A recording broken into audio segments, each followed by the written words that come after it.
नाज़रीन, शहजाद अकबर साहब ने खबर दी है, कुछ और लोगों ने भी इसके बारे में बात की है। मैंने इसके ऊपर तहकीक की तो कुछ चीज़ों की तस्दीक हुई है। खैबर पख्तूनख्वा की हुकूमत को नहीं चलने दिया जाएगा, ये फैसला कर लिया गया है एस्टेब्लिशमेंट की जानिब से। और अब वो सुहेल अफरीदी को नाकाम करेंगे, पूरी कोशिश करेंगे। या तो सुहेल अफरीदी को उनकी शराइत पे या उनकी बात पे आना पड़ेगा, या फिर वो हर कोशिश करते हुए सुहेल अफरीदी को नाकाम बनाएंगे। इमरान खान साहब से उनकी मुलाकात भी नहीं करवाई जा रही, हो सकता है आने वाले दिनों में करवा दी जाए, क्योंकि डे बाय डे चीज़ें तब्दील होंगी और चीज़ें जो है वो इस तरफ से इस तरफ जाएंगी और कुछ नई हिकमत अमली भी बनेगी। लेकिन खैबर पख्तूनख्वा में पाकिस्तान तहरीक इंसाफ को जो कुछ थोड़ी ऑक्सीजन मिली है एक बड़ी तब्दीली के बाद, वो थोड़े दिनों में जैसे जैसे चीज़ें डाउन होंगी तो मायूसी फैलाई जाएगी और खैबर पख्तूनख्वा के हालात को डेलिबरेटली ख़राब किया जाएगा और इस तरह की सूरत हाल बना दी जाएगी कि वहाँ पे कोई इमरजेंसी लगा दी जाए या कोई और सूरत हाल डिक्लेयर कर दी जाए, लोगों में मायूसी फैला दी जाए, तो दहशतगर्दी के वाक़यात भी हो सकते हैं। अब खैबर पख्तूनख्वा देखें, पुरअमन खैबर पख्तूनख्वा जहाँ पे हालात बहुत अच्छे हों, लोग खुशहाल हों, वो कभी भी ऐसे ताजरों को या बिजनेसमैन को पसंद नहीं है या ऐसे बैरूनी आकाओं को पसंद नहीं है ऐसा खैबर पख्तूनख्वा जहाँ से आपको मादनियात ले जाने में मुश्किल पेश है। याद रखिए कि अफ्रीका के अंदर बड़ा लंबा अरसा खाना जंगी लगी रही, बहुत बुरे हालात रहे अफ्रीका में, और उसकी जो सबसे बड़ी वजह थी वो अफ्रीका के मादनी वसाइल थे।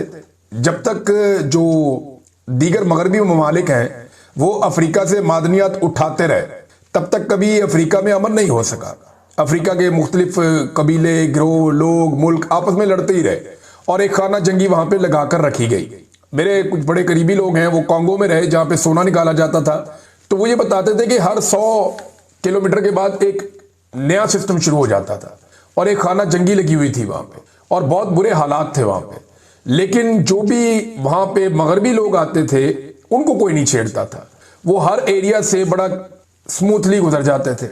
अब यही बात आप देखें ना बलूचिस्तान में है, बलूचिस्तान में किसी को भी अमान नहीं है सवाए उन लोगों के जो वहां से मादनियात ले जाते हैं, उन्हें कोई कुछ नहीं कहता क्योंकि वो सबको उनका हिस्सा देते हैं। तो इसी तरह खैबर पख्तूनख्वा अगर पुरअमन होगा तो ये मादनियात फिर कैसे बड़े आराम से उठा के वहां से निकाली जाएंगी, ये सवाल बार बार लोग उठाते हैं और ये जायज उठाते हैं क्योंकि हमने दुनिया में ऐसे मॉडल्स देखे। और अब शहजाद अकबर साहब हों या जो हुकूमती टाउट्स हों या बहुत सारे और लोग हैं, वो ये बार बार इशारा दे रहे हैं कि खैबर पख्तूनख्वा में हालात खराब होने जा रहे हैं। लेकिन उससे पहले सुहेल अफरीदी के लिए एक बहुत बड़ा चैलेंज है, वो मैं आपको बताता हूँ वो अब क्या है। एक नया चैलेंज खड़ा हो गया, लेकिन एक अच्छा ऐलान किया सुहेल अफरीदी ने। उसने हुक्म जारी किया कि आइंदा सरकारी इश्तिहार में या किसी भी सरकारी जो पब्लिसिटी है उसके अंदर किसी सियासी शख्सियत की तस्वीर नहीं लगेगी। जबरदस्त है, यानी पैसा जब अवाम का है तो आप इश्तिहार छापें और इंफॉर्मेशन दें। ये अपनी शक्लें लगाना ये कोई मुनासिब बात तो नहीं है। अब पंजाब के अंदर चले जाए, वफाक में चले जाए, सिंध में चले जाए, पूरे पूरे टब्बर की तस्वीरें ये लगा देते हैं। इनका बस नहीं चलता कि जो खानदान में नए बच्चे पैदा हुए उनकी फोटो भी लगा दें अखबारात में अवाम के पैसों से। तो यहां तो पंजाब में तो एक फोटो कर दी जा रही है, हर तरफ एक मुंह है वो चिपका दिया जाता है। कभी उस मुंह के साथ ट्रंप को जोड़ देते हैं, कभी फील्ड मार्शल को जोड़ देते हैं, कभी नवाज शरीफ को जोड़ देते हैं, कभी किसी और को जोड़ देते हैं। तो एक अजीबोगरीब किस्म की सूरत हाल पंजाब के अंदर हम देखते हैं, एक फोटोगर्दी चल रही है। लेकिन ये बड़ा अच्छा कदम है सुहेल अफरीदी ने उठाया कि किसी ये बाप का माल नहीं, अवाम का माल है। तो जो इश्तिहारात जारी करने हैं उनमें सिर्फ पैगाम होना चाहिए, किसी की पब्लिसिटी नहीं होनी चाहिए। इस पे अदालती फैसले माजी में मौजूद हैं, लेकिन इसके बावजूद लोगों ने बड़ा गंद मारा। ये गंडापुर साहब भी जब इनके इश्तिहारात लगते थे तो गंडापुर का भी शक्ल लगा हुआ होता था, जो नामुनासिब नहीं होना चाहिए था। हत्ता कि 14 अगस्त पे जो इश्तिहारात दिए गए उनमें कायदे आजम का फोटो इन्होंने निकाल दिया अपने फोटो पूरे करने के चक्कर में। कायदे आजम की जगह ही नहीं बीच में बन रही थी। अल्लामा इकबाल की जो मुफक्किर पाकिस्तान है उनकी भी जगह बीच में नहीं बन रही थी। ये इनके हालात हैं। अब बात करते हैं कि सुहेल अफरीदी को कौन सा बड़ा चैलेंज दरपेश है। ये बहुत इंपॉर्टेंट चीज है।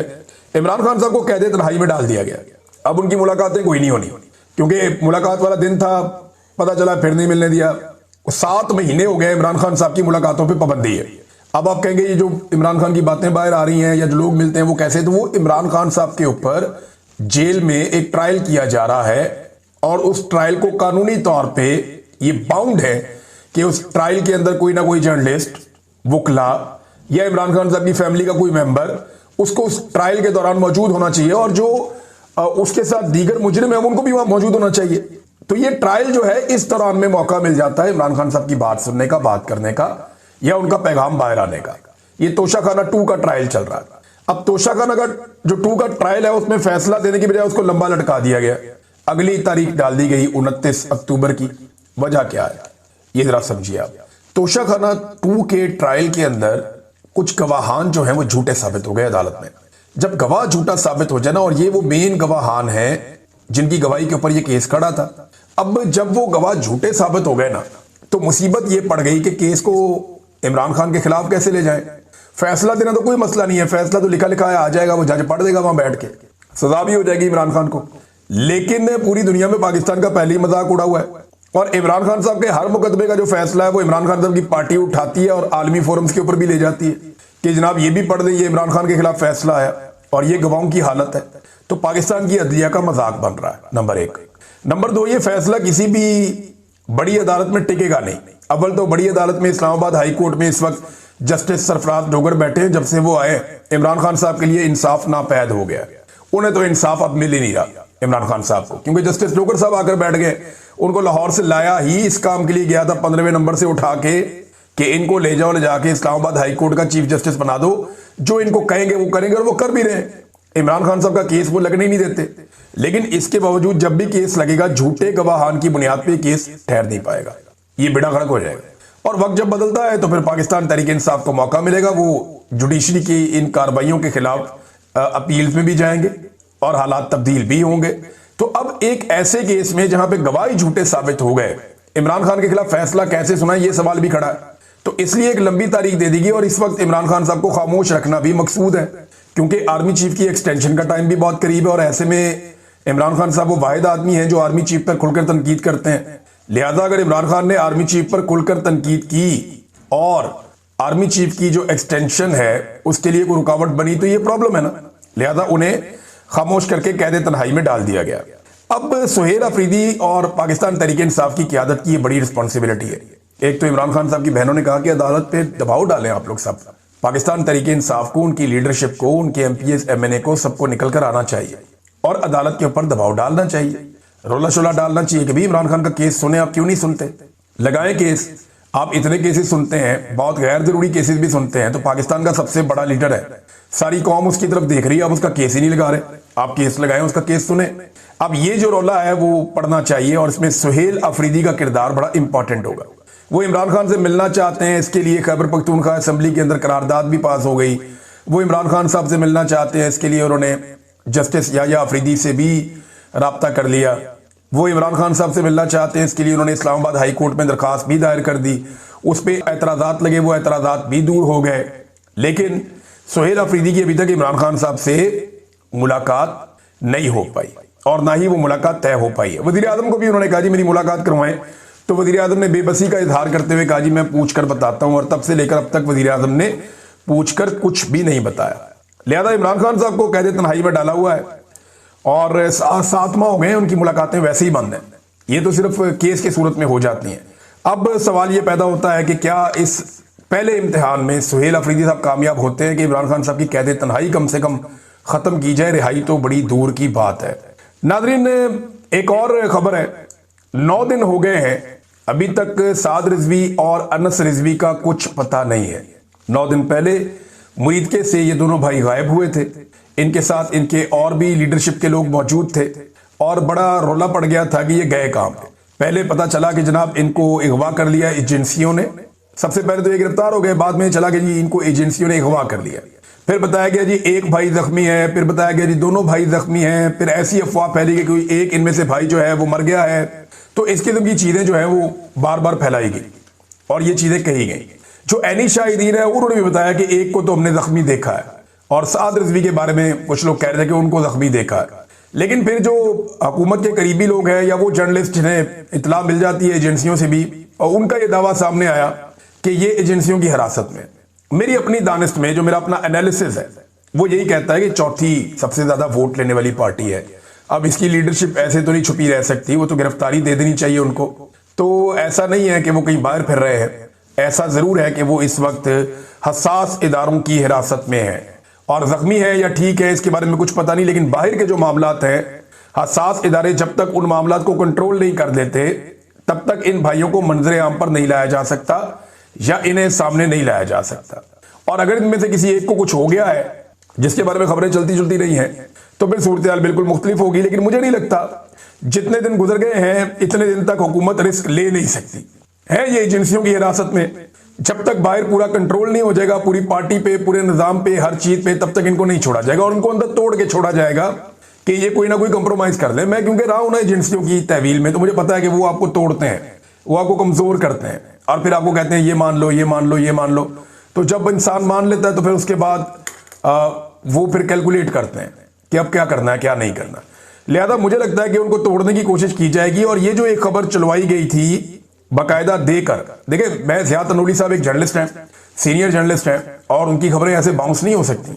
ये बाकायदा कहीं डिस्कशन हुई है और ये खबर जानबूझकर चलवाई गई है कि जो खादम हुसैन रिजवी मरहूम है उनकी कब्र को मुंतकिल करना है जनाब के, ले जाना किसी और शहर के अंदर, तो ये खबर जानबूझकर चलवाई गई होगी। इसका रिएक्शन भी देखने की कोशिश की गई होगी। अब इसमें जनाब जो इंफॉर्मेशन मिनिस्टर है पंजाब की, उसने कहा जी कबर ट्रांसफर की खबर से ये पीछे हट गए होंगे। वो उन्होंने कहा नहीं ऐसा नहीं हम कर रहे हैं। और ये खबर शायद इसीलिए लगवाई गई थी ताकि जो दोनों भाई हैं वो जहां भी हैं उनको ये खबर पढ़वाई जाए और उनको दिखाई जाए कि हम ये भी कर सकते हैं और ये करने जा रहे हैं। इस तरह की चीजों से इंसान टूटता है ना, कमजोर पड़ता है। तो शायद ये कोई हिकमत अमली का हिस्सा हो सकता है एजेंसियों की या इस हुकूमत की। लेकिन फिलहाल हुकूमत इससे पीछे हट गई है और इंफॉर्मेशन मिनिस्टर ने कहा कि जी ऐसा कोई इरादा नहीं है, ये इंफॉर्मेशन मिनिस्टर ने कहा। अच्छा, इसी हवाले से एक और खबर ये कि मोहसिन नकवी की मुफ्ती मुनीब से मुलाकात हो गई है। अब ये मुलाकात मैंने देखी, बड़ी जपियां छपियां डाल के मिल रहे थे, बड़ी अच्छी बात है और मामला हल होने चाहिए। तो मुफ्ती मुनीब जो है ना, वो अब उम्मीद की जा सकती है कि जो रिजवी बरादरान है उनका कुछ पता चले या बाकी जो दीगर लोग हैं उनको कुछ पता चले, क्योंकि मुफ्ती मुनीब साहब ने हर दौर में अपने आप को एस्टेब्लिशमेंट की खुशनुदी और खिदमत के लिए पेश किया है। और इस तरह की जो गैर मामूली सूरत हाल जब भी पैदा होती है, लॉ एंड ऑर्डर या इस तरह की चीजें जिनमें मौलवी इन्वॉल्व हो जाते हैं, वहां मुफ्ती मुनीब साहब जो है वो अपनी सर्विसेज हमेशा पेश करते चले आए हैं। तो यहाँ पे वो अपनी सर्विसेज पेश की उन्होंने और मुझे उम्मीद है कि अब जो दोनों भाई हैं जिनके बारे में कुछ पता नहीं चल रहा था, शायद कुछ पता चल जाए। आजाद कश्मीर में नादरीन नून लीग ने अपने आप को हुकूमत से अलग कर लिया और वो कहते हैं जब अपोजिशन में बैठ जाते हैं तो अगर पीपल्स पार्टी अब लेकर आती है तरीके तो मैं तबाद, तो वहां की हुकूमत तो गिर जाएगी। तो फिर क्या होगा, फिर वहां पे वो एक निगरान हुकूमत बना लेंगे और उसको लंबा खींचेंगे। जब तक इलेक्शन उनके अपने मफाद में नहीं आएगा तब तक वो इलेक्शन नहीं करवाएंगे। ये घटिया खेल तो एस्टेब्लिशमेंट बड़े लंबे अरसे से खेलती चली आ रही है। जो मुतालबात थे उस हवाले से अभी क्योंकि नून लीग को पता चल गया कि इस हुकूमत के साथ बैठ के तो जिल्लत ही है और किसी किस्म के इक़्तिदार में हिस्सा नहीं मिलेगा, वो आज़ाद कश्मीर में पीछे हट गए हुकूमत से। कुछ वज़रा भी इस्तीफे दे चुके हैं और कोई मुकदमा या कानूनी कार्रवाई नहीं होगी, ये हुकूमत ने यकीन दहानी करवाई है। आज़ाद कश्मीर की जो क़यादत है अवामी जॉइंट एक्शन कमेटी की, लेकिन मुकदमात की खबरें भी आ रही हैं। तो हुकूमत ने मजीद 10 दिन की मोहलत मांगी है कमेटी से, जो मेरे पास इतना है उसके मुताबिक, और उन्होंने कहा जी कि हमारी जो अगली मीटिंग होगी इस महीने के बिल्कुल आखिर में अक्टूबर के, तब तक तमाम मुतालबात आपके मुकम्मल हो चुके होंगे। अब जो मुज़ाकरात है उनको 3 हफ्ते गुजर गए हैं और अब पीछे जो है वो 10 दिन मजीद मांगे उन्होंने कि ठीक है जी हम तमाम मुतालबात आपके मंजूर कर लेते हैं। तो ये कश्मीरियों की जिद्दोजहद का नतीजा है, उनकी हिम्मत का नतीजा है, उनकी अवामी ताकत का नतीजा है कि उन्होंने पाकिस्तान की जालिमाना एस्टेब्लिशमेंट और रियासती पॉलिसियों के बावजूद अपने जायज मुतालबात मनवा लिए हैं। नाज़रीन, पाकिस्तान तहरीक इंसाफ ने तहरीक तहफ़्फ़ुज़ आईन पाकिस्तान के तहत जो है वो पाकिस्तान भर में जलसों का ऐलान कर दिया। कोयटा के अंदर भी ये कह रहे हैं जी हमें इजाज़त दी जाए, बाकी जगहों पर भी दी जाए। तो अब हम जलसे करना चाहते हैं पूरे पाकिस्तान में। देखना यह है कि मौजूदा रजीम इसके लिए अलाउ करता है नहीं करता, क्योंकि जलसों में हर तरह की बातें होती हैं। मेरे ख्याल में शर्त ये रखी जाएगी एस्टेब्लिशमेंट की जानिब से कि आप एक्सटेंशन के रास्ते में रुकावट ना डालें, जितने मर्जी आपने जलसे करने आप कर लें। अब और नॉर्मली यही होती है एस्टेब्लिशमेंट की, और क्या होती है बेचारों की। 26वीं आईनी तरमीम का नाज़रीन 1 साल मुकम्मल हो गया और ये पहली सालगिरह है 26वीं आईनी तरमीम की। तो इस पर हम जरा देख लेते हैं कि इस तरमीम ने पाकिस्तान में किया क्या। नंबर 1 तो अपनी मर्जी के जजेस तैनात किए गए इस तरमीम के बाद, सियासी जजेस आए। फिर अपनी मर्जी का चीफ जस्टिस लाया गया, जिनका हक था उन्हें नहीं आने दिया गया, अपनी मर्जी के बंदे ले आए। दूसरी अदालतों से जजों की ट्रांसफर की गई, आईनी बेंच में अपनी मनपसंद जजेस बनाए गए और बेंचेस पर सियासी कंट्रोल हो गया, यानी हुकूमत कंट्रोल करेगी बेंच में कौन होगा। अदलिया को एक मातहत इदारा बना दिया गया, मखसूस नशिस्तों को माले गनीमत बना के बांट दिया गया 26वीं आईनी तरमीम के बाद। फौजी अदालतों में सिविलियंस के ट्रायल का एक स्या फैसला वो भी अदालत से दिया गया। इलेक्शन धांधली का जो मुकदमा है या केस है उसको दबा लिया गया। इंसानी हकूक के जो मामलात हैं जिनको उठाया गया उन्हें भी दबा लिया गया। धांधली के मुकदमा जो मामलात हैं, केसेस हैं, वो तकरीबन रुक गए सारे, वरना इस्लामाबाद तो बिल्कुल फैसले के दहाने पे पहुंचा हुआ था। जजेस जो आजाद हैसियत में काम करना चाहते हैं उनको दबाया गया पूरी कोशिश करके। सुप्रीम जुडिशल काउंसिल पर भी कंट्रोल कर लिया गया, जजेस कमेटी पर भी कंट्रोल कर लिया गया और एक्सटेंशन के रास्ते की रुकावटें भी खत्म कर दी गई। यह है नाजरीन जो एक साल में 26वीं आईनी तरमीम ने किया और अभी 27वीं आईनी तरमीम आएगी तो आप इससे ज्यादा पाकिस्तान में गंद पड़ता हुआ देखेंगे। एक और नाजरीन चीज मैं आपको पढ़ के सुनाना चाहता हूं। ये ख्वाजा साद रफीक साहब ने एक ट्वीट किया है और बड़ा ही खालिस उर्दू के अंदर उन्होंने ट्वीट किया। ख्वाजा साद रफीक साहब ने जो अपना ट्वीट किया उसमें कहा कि कोई भी रियासत अदल और मुसावात की पासदारी के बगैर अपनी बुनियादों पर खड़ी नहीं रह सकती। तो ना यहाँ पे मसावात है। नवाज शरीफ इलेक्शन हार गया, जेल में बैठी हुई एक औरत से, आपका लीडर। अगर मसावात होती तो दोनों को एक जैसा मौका मिलता। जीती हुई खातून को जेल के अंदर बंद कर दिया, ये कौन सी मसावात है ख्वाजा साद रफीक साहब। दूसरा उन्होंने कहा जी अदल तो पाकिस्तान में नापैद है, अदल तो पाकिस्तान में हो ही नहीं रहा। यहाँ पे तो इद्दत जैसे घटिया केसेस चलाए जा रहे हैं, पाकिस्तान में कीचड़ उछाला जा रहा है। फिर उन्होंने कहा पाकिस्तानी रियासत 1971 में बड़ी तकसीम का शिकार हो चुकी है, पाकिस्तान टूट चुका है यानी 1971 में, और सकूत मशरकी पाकिस्तान के साने अजीम को महज बैरूनी दुश्मनों की साजिशों का नतीजा देकर लपेटा नहीं जा सकता। पार वाले दुश्मनों ने नहीं किया था, अंदर से हम शामिल थे। उन्होंने कहा ये एक भरपूर सियासी और अस्करी शिकस्त थी, फौजियों की और सियासतदानों की शिकस्त थी। और साथ उन्होंने कहा नशे में ताकत के नशे और इख्तियारात के नशे में धुत सियासतदानों, जर्नैलों, अफसरशाही और नजरिया जरूरत के तहत फैसले देने वाले जजों की महल्लाती साजिशों बंगालियों को कमतर दर्जे का शहरी समझकर उनके हकूक गसब करने का नतीजा थी। अब ये ख्वाजा साद रफीक साहब का ट्वीट है और भी बहुत सारी चीजें हैं इसमें, लेकिन मैं एक चीज आपको बताऊं, यही बात इमरान खान साहब ने की, यही बात ख्वाजा साद रफीक ने भी की। तो क्या यहां पे कोई पीका शिका इस्तेमाल होगा, कोई चादर और चार दीवारी का तकद्दुस पामाल किया जाएगा? क्या ख्वाजा साद रफीक को नंगा करके टॉर्चर किया जाएगा जैसे पाकिस्तान तरीके इंसाफ के लोगों के साथ किया जाता है? क्या ख्वाजा साद रफीक साहब को कोई इगवा करेगा, कोई तशद्दुद करेगा? देखिए प्रॉब्लम ये नहीं है, लोग बात करते हैं, तनकीद करते हैं, लेकिन एस्टेब्लिशमेंट के मफादात का तहफ़्फ़ुज़ भी साथ साथ करते हैं। ख्वाजा साद रफीक साहब को ये फन और ये हुनर आता है कि उन्होंने सख्त बात भी करनी है और किसी को नुकसान भी नहीं पहुंचाना। यानी एस्टेब्लिशमेंट को जिन्होंने पाकिस्तान का बेड़ा गर्क कर दिया उनको नुकसान ना पहुंचे किसी तरह, लेकिन मैं अपनी बात भी करके अपना रिकॉर्ड सीधा कर दूं। इमरान खान साहब जो कहते हैं उससे एस्टेब्लिशमेंट को नुकसान पहुंचा। और एक और बात भी है, ख्वाजा साद रफीक साहब का ये ट्वीट है, मैंने आपको पढ़ के सुनाया, ये वही बात है जो इमरान खान साहब कर रहे हैं, अल्फाज का हेर फेर है थोड़ा। ख्वाजा साद रफीक साहब बात करते हैं ना तो इसका इंपैक्ट नहीं आ रहा, कोई नौजवानों की बहुत बड़ी तादाद इसको उठा के कोई बहुत बड़ा मसला नहीं बना रही। एस्टेब्लिशमेंट को फर्क नहीं पड़ रहा कि ख्वाजा साद रफीक साहब क्या कह रहे हैं, क्योंकि पब्लिक में उसका इंपैक्ट नहीं है। हाँ, जो इमरान खान कह रहा है उसका पब्लिक में इंपैक्ट है, इसलिए एस्टेब्लिशमेंट को बहुत तकलीफ है कि जब वो कहता है कि याया खान ने, और साद रफीक साहब ने वैसे किसी का नाम भी नहीं लिया, लेकिन उन्होंने इदारों का और इस तरह नाम लिया कि जर्नैल, सियासतदान, जजेस और ये सारे ब्यूरोक्रेसी, इन्होंने मिलकर पाकिस्तान को तोड़ा है और ये जिम्मेदार है उस सारे के लिए। हम किसी और पे इल्जाम नहीं धर सकते। तो ख्वाजा साद रफीक साहब ने ये ट्वीट क्यों किया? पिछले दिनों भी उन्होंने एक ट्वीट किया था, वो बार बार ये साबित करना चाहते हैं कि उनके अंदर जमहूरियत जिंदा है।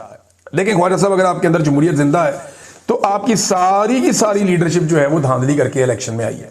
मरियम नवाज सीट हार गई थी, शहबाज शरीफ सीट हार गया था, शहबाज शरीफ का टफ था, हमजा शहबाज सीट हार गया था, नवाज शरीफ सीट हार गया था। आपकी पार्टी के जितने वुज़रा इस वक्त बैठे हुए ज्यादातर सीट हार गए थे। हनीफ अब्बासी को वजीर बनाया हुआ आप वाली वजारत में वो भी सीट हार गया था। ख्वाजा आसिफ वजीर दिफा सीट हार गया था, और जो बाकी आपके वुज़रा हैं ये सारे सीटें हारे हुए, इनमें कोई भी नहीं जीता हुआ और बुरी तरह हारे हुए हैं। ये जो बाद में सेनेटर्स बनाए गए ये सारे उन्हीं के ऊपर बनाए गए हैं ना, जेलों में बंद करके मुखालिफिन को।